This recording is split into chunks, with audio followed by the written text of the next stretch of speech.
Todos os seres humanos nascem livres e iguais em dignidade e em direitos. Todo o indivíduo tem direito à vida, à liberdade e à segurança pessoal. Ninguém será submetido a tortura nem a penas ou tratamentos cruéis, desumanos ou degradantes. Toda a pessoa tem o direito de livremente circular e escolher a sua residência no interior de um Estado. O indivíduo tem deveres para com a comunidade, fora da qual não é possível o livre e pleno desenvolvimento da sua personalidade. Direitos no éter.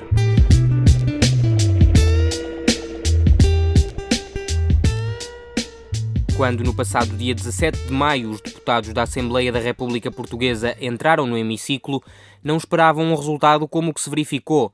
Depois de uma acesa discussão, Portugal tornou-se no 5º país a permitir a coadoção por casais do mesmo sexo. Nos termos do diploma legislativo, agora aprovado, podem coadotar pessoas com mais de 25 anos e nas situações em que não exista um segundo vínculo de filiação em relação ao menor. Direitos no éter. Para falar sobre a questão da coadoção, tenho comigo a Inês Lopes, da secção de Defesa dos Direitos Humanos. Bom dia, Inês. Dizem vários ativistas que este é um passo pequenino numa escadaria enorme. Estamos no bom caminho. Sem dúvida que ainda falta muito para percorrer, mas creio que esta é uma alegria para todos aqueles que lutam há anos pela igualdade e também pela proteção das crianças que se inserem em famílias que não estão dentro dos padrões tão normais e tão tradicionais da sociedade portuguesa. O que para mim pessoalmente ainda não percebo muito bem é a passividade em relação à adoção, visto que se o problema aqui é uma questão moral ou ética na lei então, e da sociedade, então a coadoção e a adoção não são assim tão diferentes. Claro que há uma necessidade na coadoção específica de proteger crianças que já têm uma ligação a um dos seus pais, a um dos seus tutores, enquanto na adoção essa criança não tem qualquer ainda ligação, nenhum laço criado em qualquer um deles. É a única diferença, mas de facto há aqui uma necessidade de proteger as crianças que já existem em famílias homoparentais e aquelas que ainda nem sequer têm família e poderão tê-la, uma família muito saudável e que pode acolher, educar e apoiar quando mais necessita com a adoção. Portanto, sem dúvida que ficamos tristes a perceber que houve aqui um impedimento, neste caso a abstenção do PCP, do Partido Comunista, em relação à adoção, embora tenha votado favoravelmente na coadoção, mas continuo a não perceber se é aqui o impedimento moral ou ético que está a fazer, ou portanto o preconceito que está aqui a ser entrave à total garantia dos direitos e da igualdade. Portanto, relembrar aqui que na nossa Constituição Portuguesa o 13º artigo diz muito claramente que temos que parar de discriminar em função da orientação sexual, e isto é para mim, segundo os argumentos que tenho ouvido mais, é claramente aí o ponto da situação, é só meramente a orientação sexual, quando não deveria ser, quando devia estar aqui mais que tudo o superior interesse da criança, como tanto ouvimos falar, realmente em primeiro lugar. E esta coadoção, para quem não percebe muito bem, vem realmente proteger mais do que tudo e mais do que garantir igualdade entre adultos, vem proteger as crianças que já existem nessas famílias homoparentais, que já existem, sublinho, que não vão ser, mas que já existem. É um dos dados desta notícia também, e creio que é um dado relevante. Portugal é o 5º país do mundo onde esta lei é aprovada, onde este diploma é aprovado. Que interpretação é que podemos fazer disto? Afinal de contas, somos um país conservador, parece um bocadinho estranho que isto surja desta forma. Eu acho que nós somos conservadores, mas o mundo em geral ainda é mais conservador ainda. Eu continuo a dizer que na Europa, em relação aos direitos humanos, em particular, portanto, nesta questão LGBT, nós estamos bastante no cantinho do céu, mas isso não quer dizer que não haja luta ainda para fazer e que não haja direitos por conquistar e não haja ainda muita mentalidade que se tem que mudar e barreiras em termos de preconceito que têm que cair. E a questão é essa, é que é ótimo ouvir dizer que Portugal é o 5º país do mundo relativamente a este assunto, ou o 8º na altura do casamento, ou ser dos países, os primeiros, dos pioneiros a ter este debate tão abertamente em todas as faixas etárias e em todas as comunidades. Isso é sem dúvida uma ótima notícia e que também temos que ver que temos essa capacidade e que essa é boa e é de explorar ainda mais, no meu ver.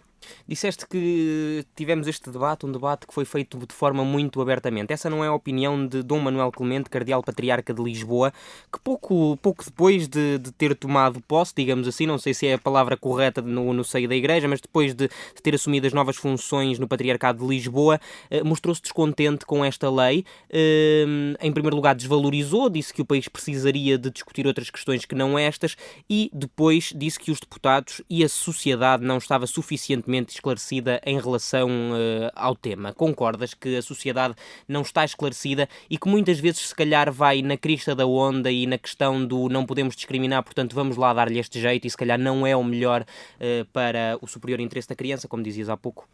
Sim, isso é uma questão para mim das mais pertinentes, que é, ok, então nós vamos fazer leis que a sociedade ainda não está preparada para as aceitar, ou vamos fazer leis para incentivar a sociedade a tentar mudar, visto que ela ainda não está. Claro que, e no meu entender, o debate, quando eu falo em debate aberto, é nós já conseguirmos ver na comunicação social, em debates, em conferências, ainda ontem tivemos cá em Coimbra bastonários. Vamos falar nisso também. Exatamente, portanto, pessoas da lei a falarem nas palavras lésbica, nas palavras gay, nas palavras homossexual, sem qualquer tipo de problemas, coisa que se calhar há 20 anos atrás não era assim tão comum. E nesse sentido é que eu acho que é de congratular também já haver uma certa abertura em várias pessoas supostamente mais conservadoras ou que não teriam tanta abertura para falar disso, e nesse sentido é positivo. Agora, claro que há muito debate ainda a fazer, até porque o jogo das mentalidades, ou melhor, a mudança de mentalidades não vai nem pouco nem mais ou menos só por parar ou de ser uma luta só porque esta lei vai ser aprovada, ou porque eventualmente daqui a uns anos poderemos ter a lei da adoção efetivamente aprovada. Até porque no fim da lei tanto está escrita, eu quero ver em efetivar na prática se não vai haver discriminação, se as mentalidades não vão continuar a aceitar muito bem, e que na prática, em todos os processos jurídicos, em todo o processo da adoção, em todo o processo de convivência social, se não vai continuar a haver discriminação. Portanto, claro que o debate, quanto mais melhor, e quanto mais pessoas o abranger, e quanto mais falar abertamente estas coisas, melhor. Eu acho que a Igreja, neste caso, é normal que queira promover mais o debate, porque é uma forma também de dizer de uma forma muito politicamente correta, se calhar temos que pensar melhor nesta coisa da adoção, porque isto se calhar não é assim tão bom. Portanto, é um argumento que eles têm de fazer com que as pessoas se insurjam, pensem mais, o que no fundo não é mau se não fosse por trás com o objetivo de atrasar uma coisa que é inevitável, que é garantir os direitos e a proteção às pessoas e às crianças. E é nesse sentido que eu concordo com ele, tem que haver mais debate, mas não pelos motivos que refere, não no sentido de atrasar, mas sim das pessoas deixarem de ser tão ignorantes sobre este assunto e começarem a serem, portanto, saberem mais do que se está a falar e da verdade, porque no fundo a realidade que existe destas famílias em Portugal já existem, a realidade delas é desconhecida. Portanto, nós a palavra é essa, sendo ignorantes desse tipo de realidade, há que realmente promover com que as pessoas lidem mais, vejam mais, saibam mais sobre essas realidades. E nesse sentido, eu apoio completamente a Igreja, inclusive Dom Clemente. Agora, não com o objetivo de atrasar, mas com o objetivo de avançar naquilo que é a proteção e a garantia dos nossos direitos. Marinho Pinto, estávamos a falar há pouco, disse que uma criança precisa de um pai e de uma mãe. Pelo menos é isto que nós estamos habituados. É verdade. É isso que nós estamos habituados, mas eu acho que mais do que um pai e uma mãe, nós precisamos de amor, e qualquer criança precisa de amor. E isso pode ter, assim como há muitos e muitos séculos tem vindo a ver, a crianças que crescem com um avô, com uma avó, com uma tia, com só um irmão, e não deixam, e desde que tenham o amor dessas pessoas e o apoio emocional ou financeiro dessas pessoas, não deixam de ser pessoas bem formadas, bem desenvolvidas. Todos nós conhecemos pessoas, ou amigos ou colegas, que não tiveram infâncias tão fáceis, pais que divorciaram porque só tiveram um pai, porque só tiveram uma mãe, porque só tiveram um tio ou um avô, e não deixaram de ter as referências todas necessárias. Nomeadamente, o Dr. Marinho Pinto referia que precisa ter a referência masculina e feminina. Nós vamos buscar essas referências masculinas e femininas a todo o dia, a toda a hora, ao nosso professor, ao nosso colega, ao nosso tio, ao nosso grande amigo, à nossa grande amiga. Portanto, essas referências nunca vão deixar de existir na nossa vida se nós estivermos atentas a elas. E o que nós mais do que tudo precisamos, o que para mim uma criança precisa mais de tudo, é ter alguém que se preocupe com ela verdadeiramente e que lhe dê amor e apoio económico-financeiro e emocional. Portanto, se esse apoio económico-financeiro e emocional vem de um homem ou de uma mulher, ou só de dois homens, ou só de duas mulheres, ou de um pai ou de um homem e de uma mulher, meus amigos, nada contra isso, nada a favor disso, desde que ele venha E aí é que está o fulcral da questão, é que o Dr. Marinho Pinho não acha que só 2 homens ou só 2 mulheres, ou melhor, um homem e uma mulher, não dão o amor ou a realidade que é necessária para a criança, e é que nós discordamos plenamente. Obrigado, Inês. Terminou o nosso tempo. Até à próxima. Até à próxima. Direitos no Éter. Hoje falámos sobre a coadoção. De hoje a 15 dias, mais um tema da atualidade será analisado aqui.